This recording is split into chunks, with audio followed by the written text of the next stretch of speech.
Welcome to শিক্ষা সংস্থান। পশ্চিমবঙ্গে বর্তমানে সব থেকে গতকাল থেকে বহু চর্চিত যে ওবিসি 2024 থেকে হাইকোর্ট কেস চলছিল, 2025 সালে জুলাই মাসে তৎকালীন সরকার একটা ক্যাবিনেট মিনিস্ট্রি করে যে 66 জন ছিল তার সাথে আরো প্রচুর ক্যাটাগরি অ্যাড করে দিয়ে ওবিসি এ বি এবং 17% রিজার্ভেশন অনেক কিছু করে গেল।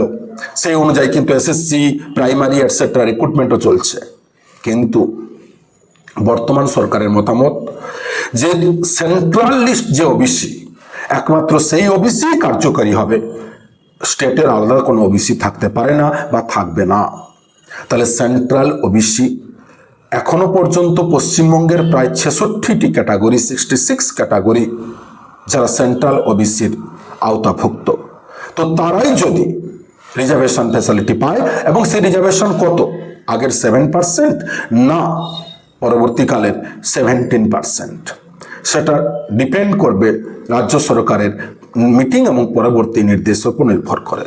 তবে এইটুকু 99% ক্লিয়ার, 2025 সালের জুলাই মাসের তৎকালীন যে ওবিসি এ বির প্রচুর নতুন লিস্ট নিয়ে আসা এবং প্রচুর পরিমাণে ওবিসি এ বিতে যুক্ত হওয়া, তারা কিন্তু থাকছেন না।